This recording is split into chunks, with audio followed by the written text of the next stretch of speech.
नमस्कार मित्रों, स्वागत है आपका हमारे अमृत विचारधारा यूट्यूब चैनल में।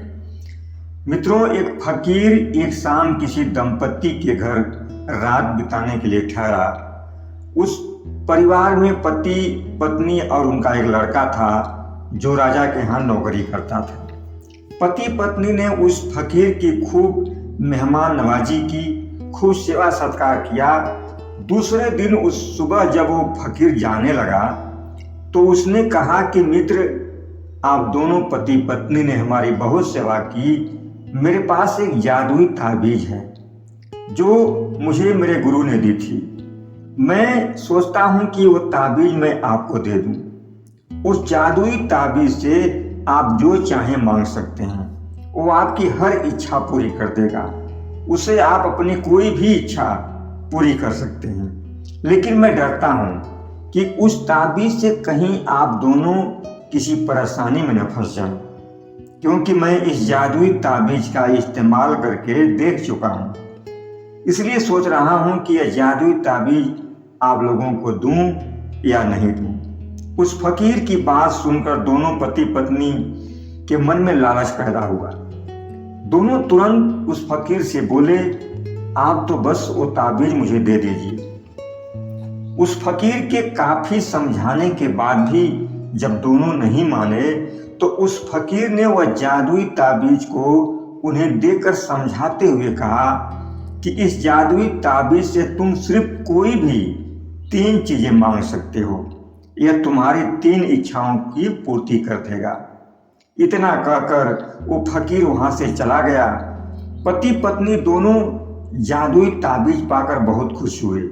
उन्होंने दरवाजा बंद किया और घर के अंदर बैठकर सोचने लगे, इस जादुई ताबीज से कौन सी 3 चीजें मांगी जाए। पत्नी कहने लगी, सबसे पहले इस ताबीज से 10 लाख रुपए मांगते हैं। पत्नी की बात सुनकर पति ने उस ताबीज को अपनी हथेली पर रखते हुए कहा, 10 लाख रुपए मुझे दिया जाए। और अचानक दरवाजे पर दस्तक हुई। किसी ने दरवाजा खटखटाया। जब पत्नी ने दरवाजा खोला तो दरवाजे पर 2 आदमी दिखाई दिए। उन्होंने एक थैला देते हुए कहा कि इसमें 10 लाख रुपए हैं। आपका बेटा जो राजा के यहाँ फौज में नौकरी करता था, लड़ाई में मारा गया, इसलिए राजा साहब ने यह 10 लाख रुपए आपके घर भिजवाए। राजा के दोनों आदमी 10 लाख रुपए दे करके चले गए। पत्नी हाथ में लिए 10 लाख रुपए को दूर फेंकते हुए बोली, नहीं, मुझे 10 लाख रुपए नहीं चाहिए, मुझे तो मेरा बेटा चाहिए। और रोते हुए अपने पति से कहने लगी, तुम जल्दी से उस जादुई ताबीज से मेरे बेटे को जिंदा कराओ।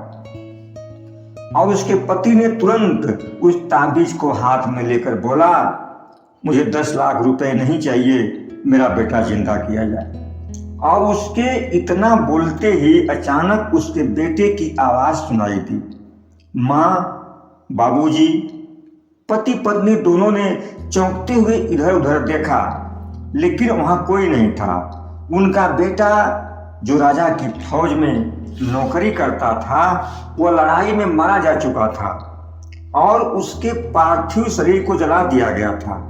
वो लड़का तो अब लौट कर आएगा नहीं। तो उस जादुई ताबीज ने उस लड़के की आत्मा को पति पत्नी दोनों के पास बुला लिया। अब वो लड़का बार बार घर के आसपास माँ, बाबूजी की आवाज देने लगा। पति और पत्नी दोनों काफी भयभीत हो गए। तो पत्नी ने कहा, उस जादुई ताबीज से अभी एक चीज मांगना बाकी है, तुम जल्दी उससे मांगो, हमें अपने लड़के की आत्मा से मुक्ति चाहिए। और उसके पति ने उस जादुई ताबीज से अपने लड़के की आत्मा से मुक्ति मांगी। लालच में आकर अपना सब कुछ खो देने के बाद दूसरे दिन सुबह होते ही पति और पत्नी दोनों उस फकीर की खोज में निकल पड़े। काफी ढूंढने के बाद जब वो फकीर मिला तो उसे वो जादुई ताबीज देते हुए दोनों ने कहा, प्रभु, कृपया इस जादुई ताबीज को आप अपने ही पास रखें। हमने तो इससे अपनी 3 इच्छाएं मांगकर अपने जीवन को बर्बाद कर लिया, लेकिन कृपा करके आप इस जादुई ताबीज को किसी और को मत दीजिएगा। मित्रों, इस कहानी से हमें यही सीख मिलती है कि जीवन में कुछ भी फ्री में चाहने की लालच नहीं करनी चाहिए। लोग हमेशा ईश्वर के आगे हाथ फैलाकर उससे भीख मांगते रहते हैं। ईश्वर अगर आपको कुछ भी देगा तो उसके बदले वह आपसे जरूर कुछ लेगा, क्योंकि इस जगत में कुछ भी मुफ्त में नहीं मिलता।